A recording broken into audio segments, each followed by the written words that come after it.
ஒரு சமயம் சிவபெருமானும் பார்வதி தேவியும் உலகிலேயே மிகவும் ஞானமுள்ள பழத்தை கொண்டு வருபவருக்கு ஞானப்பழம் வழங்கப்படும் என்று அறிவித்தனர். அப்போது விநாயகரும் முருகனும் போட்டியிட்டனர். முருகன் தனது மயில் வாகனத்தில் ஏறி உலகை சுற்றி வர புறப்பட்டார். விநாயகர் தனது பெற்றோரான சிவபெருமானையும் பார்வதி தேவியையும் உலகமாக கருதி அவர்களை சுற்றி வந்து ஞானப்பழத்தை பெற்றுக்கொண்டார். முருகன் உலகம் சுற்றி வந்த பிறகு விநாயகர் ஞானப்பழத்தை பெற்றுக்கொண்டதைக் கண்டு ஏமாற்றமும் கோபமும் அடைந்தார். இதனால் அனைத்தையும் துறந்து கோபத்துடன் பழனி மலையில் வந்து குடியேறினார்.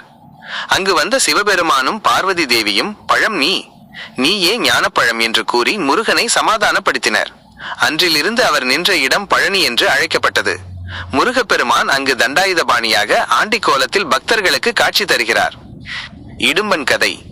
பழனி மலைக்கு மற்றொரு தொடர்பு இடும்பன் என்ற அசுரனோடு உள்ளது. கைலாயத்தில் இருந்த சிவகிரி மற்றும் சக்திகிரி ஆகிய இரு மலைகளை அகத்திய முனிவர் பொதிகை மலைக்கு கொண்டு வர இடும்பனிடம் கட்டளையிட்டார். இடும்பன் அந்த மலைகளை காவடி போல் தோளில் சுமந்து வந்தான். ஓரிடத்தில் களைப்படைந்து இன்றைய பழனி மலையும் இடும்பன் மலையும் இருக்கும் இடத்தில் அவற்றை இறக்கி வைத்தான். மீண்டும் தூக்க முயற்சிக்கும் போது அவனால் முடியவில்லை.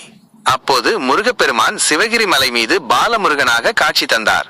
இடும்பன் முருகப்பெருமானே காரணம் என்று எண்ணி கோபத்துடன் சண்டையிட்டான். போரின் முடிவில் முருகன் இடும்பனை வதைத்தார். இடும்பனின் மனைவி இடும்பை முருகனை வேண்டி தன் கணவனை உயிர்ப்பித்தாள். உயிர் பிழைத்தெழுந்த இடும்பன் முருகனிடம் 2 வரங்களை கேட்டான். 1. முருகன் சன்னதியில்தான் காவல் இருக்க ஒரு இடம் வேண்டும். 2. பக்தர்கள் 2 காவடிகளுடன் இத்தலத்திற்கு வரும்போது அவர்களின் பிரார்த்தனைகள் நிறைவேற வேண்டும். முருகப்பெருமானும் இடும்பனின் கோரிக்கையை ஏற்று வரங்களை அருளினார்.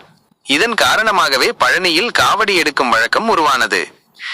போகர் சித்தர் தொடர்பு. பழனி முருகனின் நவபாஷான சிலை போகர் என்னும் சித்தராலேயே உருவாக்கப்பட்டது. போகர் தனது அரிய கலை மற்றும் மருத்துவ அறிவை பயன்படுத்தி நவபாஷானங்களால் 9 வகையான விஷப்பொருட்கள் முருகனின் சிலையை உருவாக்கினார். இந்த சிலை பல அதிசய சக்தி கொண்டதாகவும் நோய்களை குணப்படுத்தும் தன்மை கொண்டதாகவும் நம்பப்படுகிறது.